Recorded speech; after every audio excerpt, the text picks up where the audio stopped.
Assalamualaikum warahmatullahi wabarakatuh. Alhamdulillah wassalatu wassalamu ala Rasulillah. Segala puji dan puja kehadirat Allah Subhanahu wa taala, juga salawat dan taslim kepada Nabi besar Muhammad sallallahu alaihi wa ala alihi wa sahbihi wasallam.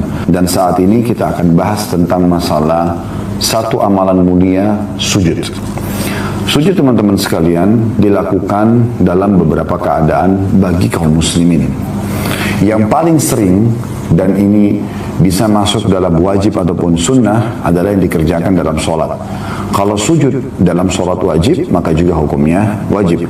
Ya, kalau sholat sunnah, karena semua sholatnya hukumnya sunnah, maka apapun di dalamnya juga berlaku sunnah. Ya. Dan ini adalah amal yang paling sering kita lakukan, karena sholat wajib aja dalam sehari bisa 5 waktu sholat. Kita sudah tahu subuh, duhur, asar, maghrib, isya. Kemudian juga diikuti dengan sholat-sholat sunnah rawatib, sholat-sholat sunnah yang mendampingi sholat wajib, ada yang qobliyah, ada yang ba'diyah. Kemudian juga sholat-sholat sunnah tambahan yang sifatnya sunnah muakkadah, sangat ditekankan, seperti sholat malam, sholat duha, dan ada juga sholat-sholat tambahan tatawwu yang seperti tahiyat masjid, sholat taubat, dan sholat-sholat yang lainnya tentunya yang mungkin butuh bahasan sendiri kalau yang dirincikan, tapi kita sedang ingin menitik beratkan tentang masalah sujudnya. Nanti akan panjang lebar kita bahas insyaallah biidznillah ta'ala tentang masalah apa yang akan dibahas, dimaksudkan oleh penulis dari yang dipaparkan di sini. Kemudian juga ada sujud tilawah. Sujud tilawah dilakukan pada saat seorang muslim atau muslimah, baik dalam sholat atau di luar sholat. Kalau terlewat ayat, potongan ayat yang memerintahkan atau menganjurkan kita untuk sujud, maka kita pun sujud. Kalau dalam sholat misalnya, dia lagi baca tentang ayat sujud. Contoh misalnya dalam akhir surah, ya, Al-Alaq, ya, Iqra bismi rabbikal ladzi khalaq, akhir surahnya, akhir ayatnya itu ada tentang sujud, ya. Kemudian juga ada potongan ayat di dalam surah Al-Hajj, ada juga dalam surah As-Sajdah, dan beberapa ayat-ayat yang lain itu memerintahkan kita untuk sujud. Maka seorang yang sholat sendiri atau berjamaah disunnahkan untuk sujud, kemudian dia kembali bangun lagi, lalu melanjutkan beberapa ayat, baik dari lanjutan surah atau dari ayat-ayat yang lain. Kalau misalnya ayat tilawah itu berada di akhir surah, maka dia boleh melanjutkan dengan surah yang lainnya. Kalau berada di tengah-tengah surah, maka anjuran ulama adalah melanjutkan setelah ayat sajadah itu. Ini dalam sholat. Di luar sholat sama juga, kalau Anda lagi baca Quran, kemudian terlintas ayat tentang sujud, di sini sunnahnya Anda sujud. Tentu boleh saja kalau Anda tidak sujud, karena ini adalah sunnah, ya. Tapi ini jenis sujud yang dianjurkan. Dan sekarang alhamdulillah dengan adanya teknologi, perkembangan di percetakan ya, Al-Quran itu sudah diberikan tanda. Biasanya diberikan garis atau diberikan tanda seperti kubah atau apa saja yang sekarang mungkin cukup banyak orang yang berijtihad, ya, untuk mempermudah agar umat Islam faham kalau ini adalah ayat tentang sujud, ya. Kemudian yang ketiga adalah sujud syukur. Sujud syukur, ya. Nah, sujud syukur ini nanti akan kita bahas insyaallah panjang lebar biidznillah taala di saat memang kita mendapatkan informasi yang menggembirakan, apakah itu nikmat ataupun selamat dari musibah, ya. Tapi ulama membatasi sujud syukur ini pada nikmat yang tidak terus menerus. Kayak misalnya kita tidak perlu sujud syukur dengan oksigen yang setiap saat kita bisa dapatkan, atau cahaya yang setiap saat bisa ditangkap oleh mata kita, atau berfungsinya anggota tubuh kita dan memang kita setiap hari tetap kita syukuri, tapi tidak butuh sujud syukur secara khusus. Tapi kalau nikmat yang jarang terjadi, Anda lulus kuliah, Anda diterima pekerjaan, Anda sembuh dari penyakit, Anda selamat dari satu musibah, bencana misalnya, maka Anda sujud syukur di sini, ya. Nah, sujud tilawah dan sujud syukur, kalau dalam sholat tentu sudah jelas harus ada wudu, ya. Kalau di luar pun tetap anjuran ulama dalam keadaan suci, menghadap kiblat, tutup aurat. Anda sujud tilawah dan juga sujud syukur. Anda sujud tilawah dan sujud syukur. Nanti kita akan lebih panjang lebar bahas tentang masalah ini insyaAllah. Baik, ini tentang masalah judulnya. Kita akan masuk teman-teman sekalian, saya akan bacakan dulu apa yang ditulis oleh penulis di sini, baru kemudian kita seperti biasa menjelaskan lebih panjang lebar atau mensyarah lebih panjang lebar tentang masalahnya. Baik, di halaman 69 di amal ke-23 sujud, penulis mengangkat dalil dari Ma'dan bin Abi Talha al-Ya'mari.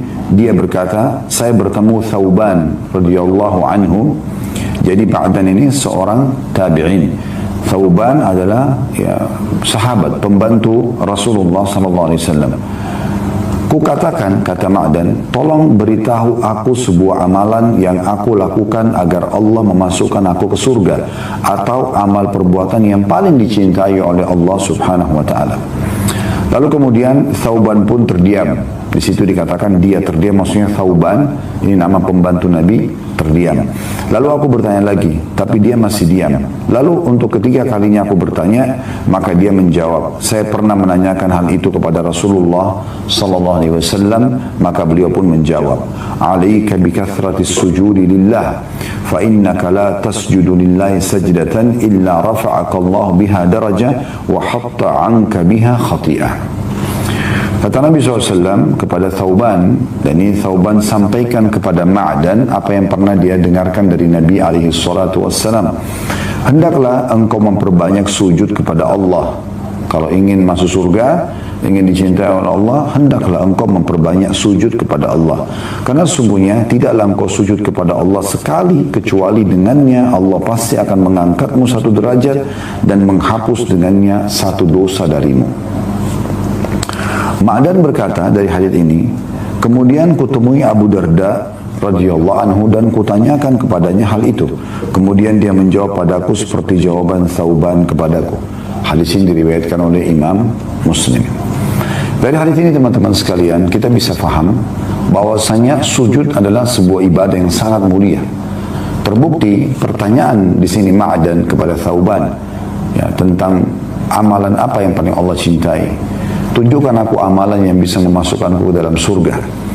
Dan Thauban menjawab sesuai dengan apa yang pernah dia dengarkan langsung dari Nabi SAW pada saat Thauban hidup bersama Nabi SAW di masa hidupnya Nabi SAW, dan menanyakan pertanyaan yang sama. Ya Rasulullah, tolong tunjukkan kepadaku amalan yang amalan ini seperti khusus dia lebih mempermudah aku masuk ke dalam surga, ya. Artinya di antara semua amalan-amalan itu amalan akan membawa ke dalam surga, tapi ada amalan mungkin yang Anda lebih rekomendasikan, ya, yang aku kalau kerjakan atau aku akan dicintai oleh Allah Subhanahu wa taala, atau dan akan dicintai oleh Allah Subhanahu wa taala.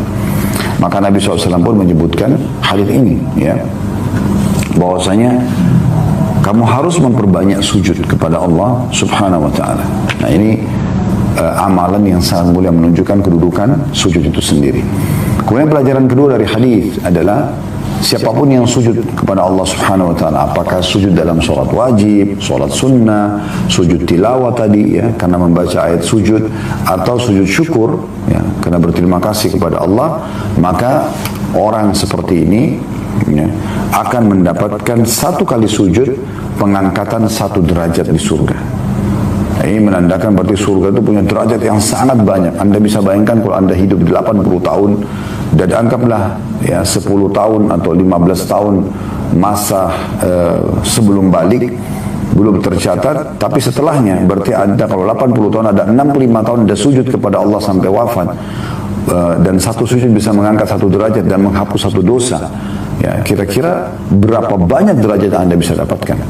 80 tahun, satu hari ada 365, satu tahun ada 365 hari. Kalau satu hari Anda sujud satu kali saja, dan itu tidak mungkin, karena sholat 5 waktu saja, rakaat pertama 2 kali sujud, rakaat kedua 2 kali sujud. Itu kalau subuh berarti sudah 4 kali sujud. Kalau duhur berarti Anda sujud 8 kali karena 4 rakaat. Berarti sholat wajib di subuh ada 4, di duhur ada 8, sudah 12 sujud. Di asar ada 8, sudah 20 sujud. Kemudian di maghrib ada 6 sujud, ya. Berarti 26. Dan di Isya ada 8 lagi, ya. Berarti ada 34 sujud, ya, yang Anda lakukan di sholat wajib. Itu belum sholat sunnahnya. Jadi dalam sehari bisa puluhan bahkan ratusan sujud Anda lakukan kepada Allah Subhanahu wa taala. Karena kalau kita bicara misalnya orang sholat duha 4 rakaat aja misalnya. Belum sholat qobliyah subuh, belum 2 rakaat, belum qobliyah duhur 4 rakaat, ba'diyah duhur 4 rakaat, qobliyah asar 4 rakaat, qobliyah dan ba'diyah maghrib 2 rakaat, qobliyah dan ba'diyah isya 2 rakaat, belum sholat tahajud yang 11 rakaat. Bisa ratusan sujud Anda lakukan dalam sehari, ya. Itu luar biasa. Berarti Anda punya ratusan derajat di surga yang Anda dinaikkan per harinya. Ini belum kita bicara kalau sujud syukur, belum kalau dia sujud tirawah, ya. Bisa ratusan intinya. Nah, kalau dia dapat ratusan derajat per hari dikali 365 hari dalam 1 tahun dikali 80, Anda bisa bayangkan berapa juta derajat yang Anda bisa akan dapatkan di surga. Berarti menandakan teman-teman sekalian, surga ini luar biasa, derajatnya sangat tinggi. Makanya Nabi SAW wajar membahasakan kepada para sahabat ridwanullah alaihim satu malam pada saat mereka lagi jalan bersama-sama. Kebetulan langit lagi sangat terang dan bintang gemerlapan seperti biasa kita lihat kalau langit lagi terang dan terlihat bintang-bintang, ya. Cahayanya bisa terlihat walaupun mungkin jutaan kilometer dari mata kita atau lokasi kita. Tapi subhanallah, kata Nabi SAW begini, apakah kalian lihat bintang-bintang itu? Kata para sahabat, tentu ya Rasulullah. Kata Nabi SAW, demi zat yang jiwaku dalam genggaman yang maksud demi Allah, nanti kalian akan melihat dari istana kalian di surga, istana-istana yang lain seperti kalian lihat bintang-bintang itu. Artinya sangat tinggi, jauh, ya. Bahkan tidak tahu di sana fasilitas seperti apa karena jauhnya jarak antara derajat satu derajat dengan derajat yang lainnya di surga nanti. Ya, semoga Allah SWT berikan kita derajat tertinggi. Allahumma amin. Dengan kemahamurahannya. Kalau dengan amal kita mungkin kita tidak mampu, tapi dengan kemahamurahan Allah SWT Allah mampu. Dan saya mohon dengan tulus semoga Allah SWT berikan kita semua derajat tertinggi di surga bagi yang mengikuti acara kita ini live ataupun siaran ulang insyaAllah. Allahumma amin. Jadi kata para sahabat, ya Rasulullah, kami lihat pada saat Nabi SAW mengatakan, ya, nanti kalian di istana kalian di surga kalian akan lihat istana-istana yang lain seperti kalian lihat bintang-bintang itu karena jauhnya jaraknya. Maka kata para sahabat, ya Rasulullah, apakah itu khusus untuk Nabi-Nabi?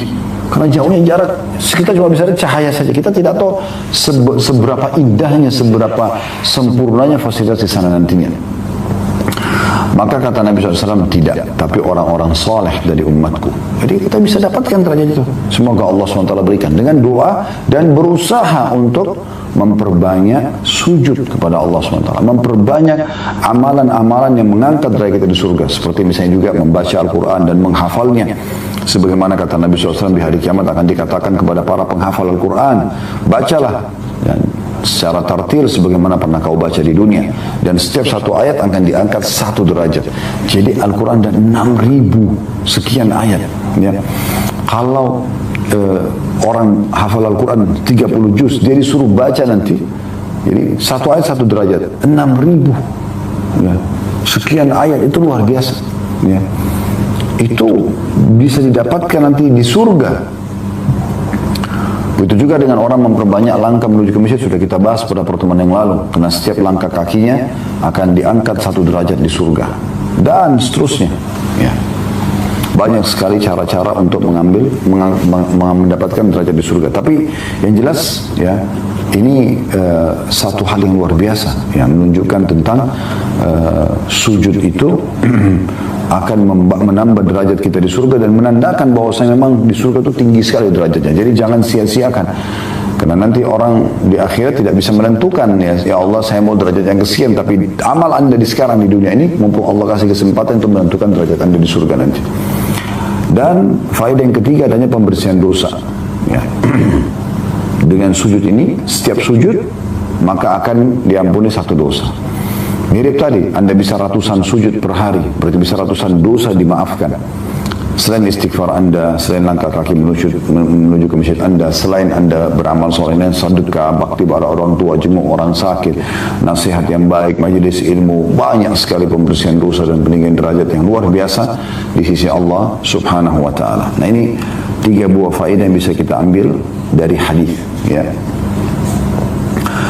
Kita juga ingin tambahkan poin penting di sini teman-teman sekalian, dari kisah Ma'dan bin Abi Talha ini adalah pentingnya, ini mungkin kita bisa tambahkan sebagai faedah keempat sebenarnya, ya, dari hadis ini tentang kedudukan Ma'dan dan bagaimana seorang muslim harusnya sering bertanya apa yang dia belum paham, ya, atau apa yang bisa dia mudah kerjakan dari amal saleh yang meninggikan derajat dia, kepada seseorang yang ahli tentunya.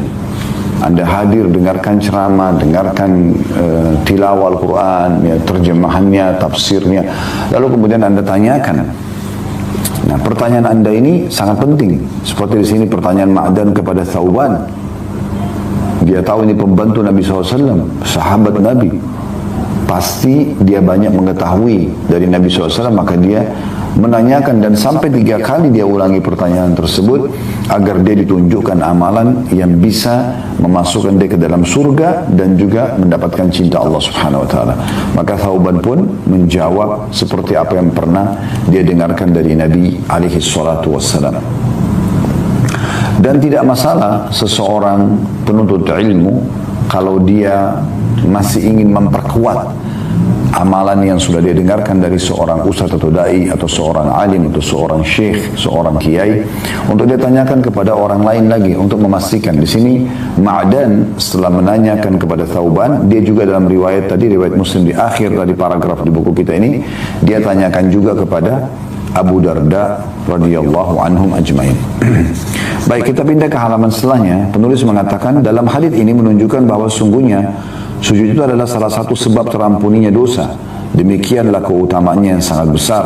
Ia adalah puncak ibadah dan tawadhu kepada Allah, atau merendah, ya, di hadapan Allah Subhanahu wa taala. Setiap kali seseorang bersujud kepada Allah, niscaya Allah akan mengangkat derajatnya dan menghapus kesalahannya. Sebagaimana sabda Nabi SAW, "Inna aqraba ma yakunu al-'abdu min rabbih wa huwa sajid, fa'akthiru fihi min ad-du'a faqamin an yustajaba lakum."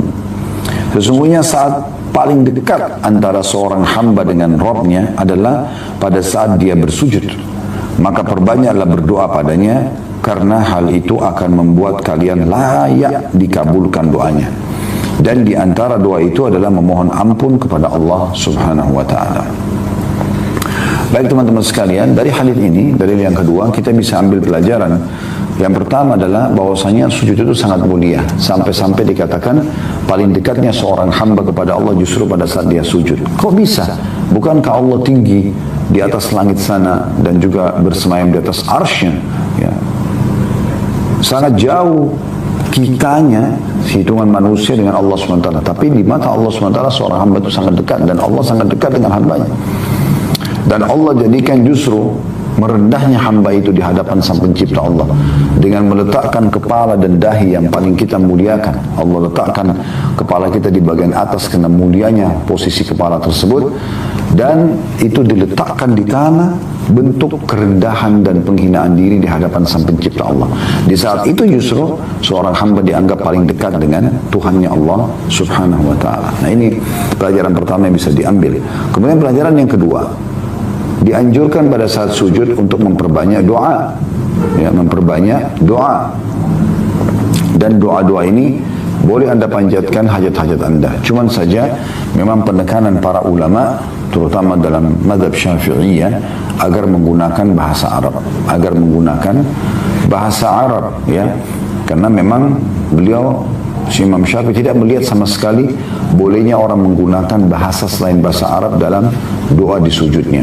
Nah, kalau Anda mau lebih tepat, Anda pilih saja dan mempelajari doa-doa sujud yang diajarkan dalam sholat oleh Nabi SAW. Karena ada banyak ragam ya, seperti Subhana Rabbil Ala, Subhana Rabbil Ala wa bihamdi, Subuhun Kudusun Rabbul Malaikati wa Ruh, Subhana Dhil Jabaruti wal Malakuti wal Kibriyai wal Azama, Subhanakallahumma bihamdika Allahumma gfirli, wa Allahumma laka sajadtu wa bika amantu wa laka aslamtu, sajada wajri alladhi khalaqa wa sawwara fa tabarakallahu ahsanul khaliqin, Allahumma gfirli dhanbi kullah dikkahu wa jilla awwal wa akhir wa alaniyata wa sirrah, Allahumma inni a'udhu biridhaka min sakhatik wa bimu'afatika min uqubatik, fa bika minka la uhsi thana'an 'alaika anta kama athnaita 'ala nafsik.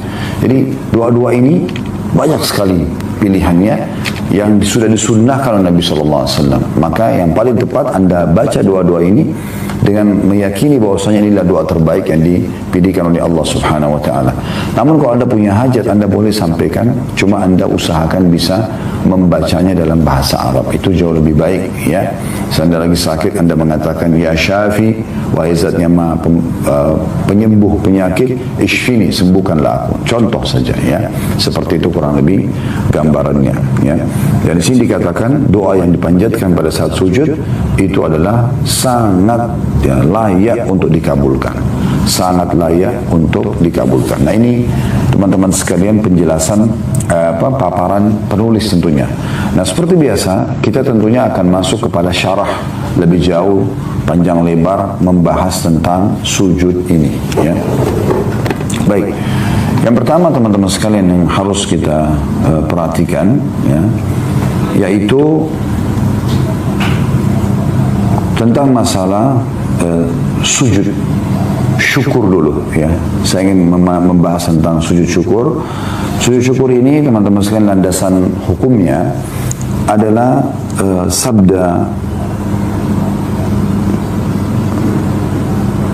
ini perkataan Abu Bakrah radhiyallahu anhu, sahabat Nabi mengatakan anin Nabi sallallahu alaihi wasallam annahu kana idza ja'ahu amrun surur au bushira bihi kharra sajidan syakiran lillah. Abu Bakar menggambarkan radhiyallahu anhu bahwasanya baginda Nabi sallallahu alaihi wasallam bila mendapatkan berita yang menggembirakan atau disampaikan kepadanya berita gembira, maka beliau segera sujud sebagai tanda syukur kepada Allah. Hadis ini diriwayatkan oleh Abu Dawud dan disahihkan oleh Syekh Albani. Juga dari hadis Ka'ab bin Malik radhiyallahu anhu yang diriwayatkan oleh Imam Bukhari, di mana ketika beliau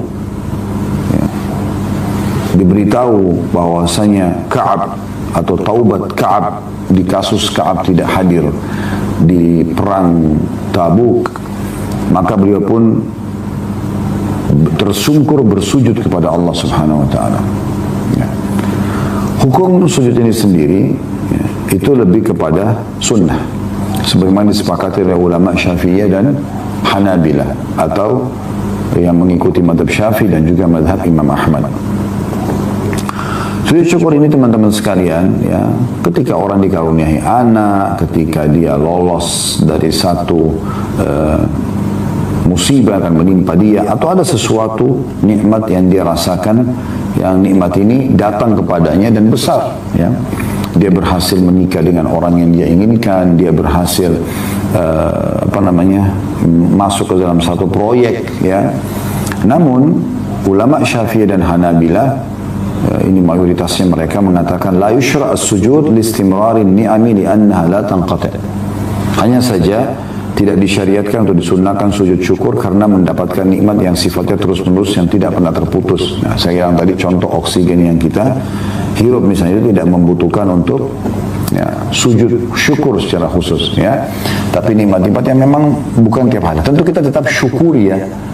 Kesehatan yang Allah berikan, kita bisa menghirup oksigen dengan baik, kita bisa makan sampai kenyang ya, dan seterusnya, ini kita syukuri. Tapi syukurnya dengan alhamdulillah, kita ucap alhamdulillah, lalu kita gunakan nikmat-nikmat yang ada itu di atas ketaatan kepada Allah, itu iya. Tapi sujudnya itu enggak dilakukan dan tidak disyariatkan atau disunnahkan kalau nikmat itu memang yang rutin kita dapatkan ya. Tapi sujud ini menyempurnakan kalau nikmat itu memang nikmat yang besar yang mungkin bukan hal yang mudah untuk kita dapatkan ya, atau bukan sebuah rutinitas yang kita dapatkan. Kalau orang luput dari sujud syukur Ramli rahimahullah mengatakan wa tafutu sajdatu syukur bitulil fasli bainaha wa baina sababiha. Kalau seandainya seseorang itu sudah terlalu lama kejadian nikmat itu berlalu, maka berarti sudah tidak disyariatkan lagi atau disunnahkan untuk dia sujud syukur. Yang disunnahkan seperti riwayat tadi Abu Bakar, riwayat Abu Daud radhiyallahu anhu, di mana beliau menyampaikan Nabi SAW kalau begitu mendapatkan berita langsung sujud. Nah di situ ya yang ditekankan dalam hadis. Jadi bukan berlalu sebulan, 2 bulan, 1 tahun baru anda sujud syukur, tidak. Tapi di waktu anda mendapatkan berita gembira tersebut, anda langsung sujud syukur. Dan tata caranya adalah dia seperti sujud tilawah. Nah, nanti sujud tilawah sekaligus kita bahas ya. Sebenarnya sujud tilawah yang tadi saya bilang kalau terlintas ayat tentang sujud, anda sujud dengan 1 kali sujud saja. Ya, cuman memang dalam keadaan suci, menghadap kiblat dan bertakbir pada saat mau sujud. Allahu Akbar, sujud ya, sekali sujud saja. Bacaannya adalah bacaan sujud. Seperti kalau anda sujud baca subhana rabbiyal a'la misalnya, atau selalu dari tadi ada 7 atau 8 doa yang sudah saya sebutkan ya, subhana rabbiyal a'la wa bihamdi, pilihannya ya. Yang pertama subhana rabbiyal a'la, yang kedua subhana rabbiyal a'la wa bihamdi, anda bisa baca. Yang ketiga subuhun qudusun rabbul malaikati war ruh, anda bisa baca. Yang keempat subhanadzil jabarut wal malakut wal kibriyai wal azamah. Yang kelima anda bisa baca subhanakallahumma bihamdika Allahumma ighfirli. Yang keenam anda bisa baca Allahumma laka sajadtu wa bika amantu wa laka aslamtu sajada wajhi alladhi khalaqahu wa sawwara fa tabarakallahu ahsanul khaliqin. Anda juga bisa ya kuatkan kalau anda mau tambah dengan doa yang tadi, Allahumma ighfirli dhanbi kullah dikka wujilla awwal wa akhir wa alaniyata wa sirrah. Kemudian juga ditambah dengan doa yang lain, Allahumma inni a'udzu biridhaka min sakhatik. Ditambah dengan doa-doa yang kalau anda mau baca ya. Apapun doa anda mau baca bisa saja. Tapi kalau anda mau cukupkan dengan bacaan doa sujud bisa ya. Kemudian ya Allah, ada tadi tambahan yang ke-8 itu Allahumma inni a'udzu biridhaka min sakhatik wa bi ma'afatika min uqubatik wa bika minka la uhsi thana'an 'alaika anta kama athnayta 'ala nafsik. Ini yang ke-8-nya ya. Baik, selanjutnya setelah anda sujud, anda baca tadi ya, kemudian anda bertakbir kembali pada saat bangun ya, Allahu Akbar gitu ya, pada saat bangun dari sujud. Tapi tidak ada salam, tidak ada tasyahud ya. Tidak ada salam, tidak ada tasyahud. Ini dua-duanya sama, sujud tilawah sama sujud syukur ya. Dan sujud syukur ini dikerjakan di luar sholat. Kalau sujud tilawah dalam sholat atau di luar sholat ya, itu bedanya. Kalau sujud syukur karena nikmat ada, kalau sujud tilawah karena ayat tilawah yang ada. Pertama, sujud syukur dikerjakan hanya di luar sholat. Kalau sujud tilawah bisa dalam sholat, kalau pas lewat ayat tentang sujud, dan bisa dikerjakan di luar sholat kalau anda sedang ya tidak sholat gitu kan.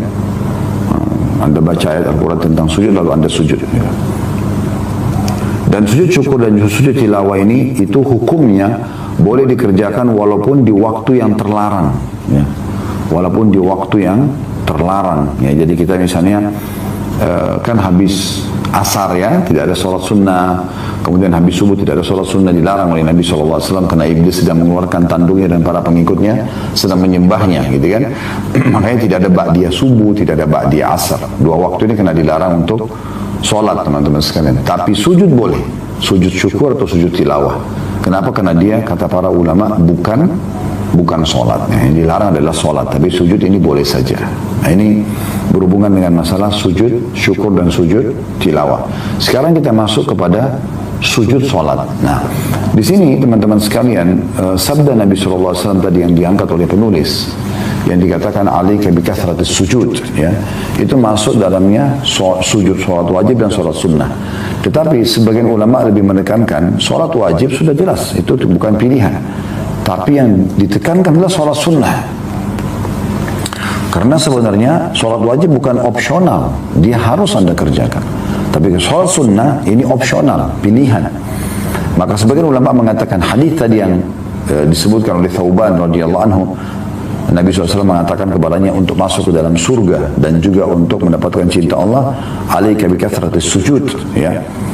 Maka perbanyak sujud dimaksudnya sholat sunnah di sini. Ada pendapat ulama yang mengatakan sholat sunnah. Tentu sholat wajib masuk dalamnya sujud-sujudnya, tetapi itu memang kewajiban. Kita bicara sekarang, alaika bikasrah, kata Nabi SAW. Kamu harus perbanyak sujud. Di sini bahasa kasrah itu arahnya kepada perbanyak sholat sunnah. Karena yang boleh diperbanyak sholat sunnah. Kalau sholat wajib tidak diperbanyak, sudah ditentukan waktunya, ditentukan jumlahnya. Nggak bisa kita tambah. Tapi kalau kayak sholat duha misalnya, Anda bisa 2 rakaat, Anda bisa 4 rakaat, Anda bisa 8 rakaat. Bahkan ulama mengatakan tidak ada batas dalam sholat duha. Sholat malam misalnya, sholat tahajud, Anda boleh 2 rakaat, Anda itu jumlah minimal, bisa lebih daripada itu terserah. Yang Nabi SAW kerjakan biasa sampai 11 rakaat gabungan antara tahajud dengan sholat witirnya misalnya.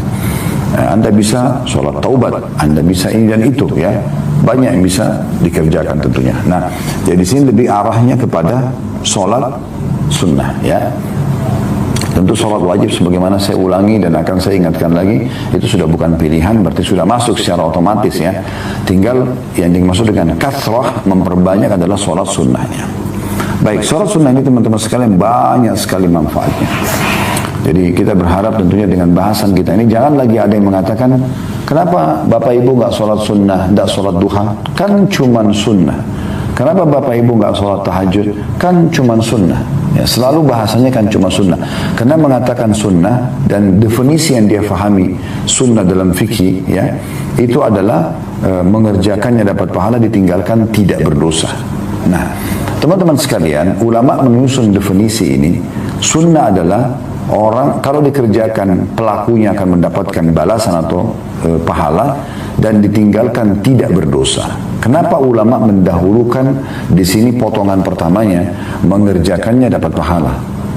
Agar kita memprioritaskan mengerjakannya. Walaupun kalau ditinggalkan tidak berdosa. Kenapa Anda pilih potongan keduanya? Kenapa Anda malah milih, oh kan tidak berdosa. Tapi Anda lupa potongan definisi pertama, mengerjakannya dapat pahala. Kenapa bukan ini yang Anda kejar? Kenapa yang potongan kedua Anda kejar? Kan sayang sekali. Berarti kalau Anda mengatakan, kan sunnah kalau ditinggalkan tidak berdosa. Kan begitu bahasanya. Nah di sini seakan-akan Anda mengatakan, ya sudah saya tidak mau pahalanya kok. Karena definisi sunnah adalah mengerjakan dapat pahala. Meninggalkannya tidak berdosa, gitu kan? Berarti harus kita dahulukan memilih mengerjakannya dulu. Puasa sunnah, sholat sunnah, zikir, baca Al-Quran, semua itu kan sunnah-sunnah Nabi SAW. Tidak apa-apa nggak dikerjakan, tapi Anda kehilangan banyak sekali peluang pahala. Ya. Jadi mulai sekarang jangan Anda milah-milah, gitu kan? Oh, jadi kan karena sunnah tidak usah saya kerjakan. Tidak, sunnah juga termasuk perintah agama. Dan Anda kehilangan banyak sekali faedah. Nah, diantaranya, perhatikan. Faedah pertama sholat sunnah adalah dia akan membantu dan menyempurnakan kekurangan timbangan sholat wajib di hari kiamat nanti. Sebagaimana hadis yang sahih, ya, hadis yang masyhur, hadis riwayat Abu Dawud dan Ibnu Majah, juga Imam Ahmad, ya. Kata Nabi SAW dari hadits Abu Hurairah radhiyallahu anhu, "Inna awwala ma yuhasabun nasu bihi yaumal qiyamati min a'malihim as-shalah." Ketahuilah, yang paling pertama dihisab dari manusia pada hari kiamat nanti adalah salat. Dari amal-amal mereka salat dulu. Qala yaqulu rabbuna, ya. Dan Nabi SAW mengatakan, Tuhan kita semua, ya, berfirman, Jalla wa azz, Allah yang maha mulia dan maha tinggi, li malaikatihi, dia berkata kepada malaikatnya, wa huwa a'lamu, dan dia lebih mengetahui sebenarnya. Allah bila tidak tanya sudah tahu, tapi Allah karena tugaskan malaikat, Allah tanyakan kepada mereka. Unzuru fi salati abdi atammaha am naqasaha. Cek salatnya hamba-hambaku ini, atau hambaku yang lagi ditimbang amalnya, apakah salatnya sempurna atau kurang. Fa in kanat tammatan kutibat lahu tammah. Kalau salatnya sudah sempurna, diberikan pahala sempurna. Wa in kana taqasa minha syai'a. Dan kalau salat wajibnya ternyata ada yang kurang khusyuk, dia lupa wudu, apalah ya yang kira-kira menjadi kendala diterima salat wajibnya. Qala anzur hal li 'abdi min tatawwu'in. Allah mengatakan kepada para malaikat, cek coba ada solat sunnahnya enggak? Fa in kana lahu tatawwu'un qala atimmu li 'abdi faridatahu min tatawwu'ihi thumma tu'khadul a'malu ala dzakum. Ya. Maka Allah mengatakan, cek amalan sunnah, solat sunnahnya hambaku ini, ya. Kalau ada, maka sempurnakanlah kekurangan yang ada pada wajib tersebut dengan amalan sunnahnya. Kemudian amalan lain akan diperlakukan seperti ini. Maksudnya, puasa sunnah akan menyempurnakan kekurangan Ramadan. Kalau Ramadan sudah sempurna, maka puasa sunnahnya akan menyempurnakan. Kalau sholat wajibnya sudah sempurna, maka sholat sunnah ini hanya akan menambah lagi, ya, keutamaan bagi dia, derajat di surga, pahala yang melimpah. Kemudian sedekah akan menyempurnakan zakat kalau ada zakat yang kurang, salah dalam hitungan misalnya. Dan kalau zakat sudah sempurna, maka sedekahnya menambah keutamaan dia dan kemuliaannya nanti di surga. Kemudian begitu juga dengan umrah akan menyempurnakan haji kalau kurang. Kalau haji sudah sempurna, maka umrah ini akan menjadi tambahan ekstra pahala buat dia. Oleh karena itu teman-teman, jangan anggap remeh, ya. Dan Anda kalau ingin memulai apapun, kegiatan apapun, saran kami mulai perbaiki dari sholat.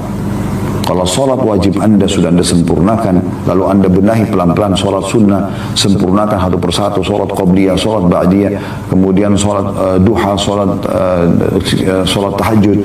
Anda coba sempurnakan, lakukan, maka nanti mirip seperti isi hadis ini. Walaupun hadis ini sebenarnya menjelaskan tentang nanti kejadian di hari kiamat, ya kan gitu. Tetapi sebagian ulama mengatakan ini sebenarnya di dunia, kalau sholat termasuk awal amal dihisab hari kiamat, maka di dunia juga dia adalah awal amal yang harus jadi perhatian khusus. Nah, gitu. Jadi bagaimana nanti dia kalau diperhatikan secara khusus akan memudahkan seseorang itu membenahi yang lainnya. Tapi kapan sholatnya terbengkalai, sholat wajibnya asal-asalan, khusyuk atau tidak terserah, ya sholat sunnah malas sekali dikerjakan, ya. Dia tidak tahu syarat dan rukun serta kewajiban dan yang membatalkan sholat. Yang penting dia kerjakan saja, ya. Atau dia kerjakan kapan dia mau misalnya. Maka ini, ya, kita akan temukan di kehidupan dia seluruhnya juga tidak akan teratur dengan rapi. Nah ini poin penting teman-teman sekalian. Kemudian sholat sunnah juga ini, ya, akan mengampuni dosa.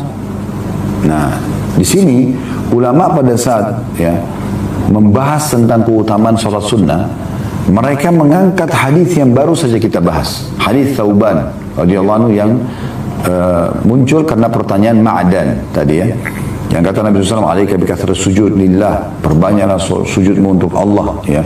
Karena kamu tidak sujud satu kali kecuali Allah akan angkat kamu satu derajat dan menghapuskan darimu satu dosa.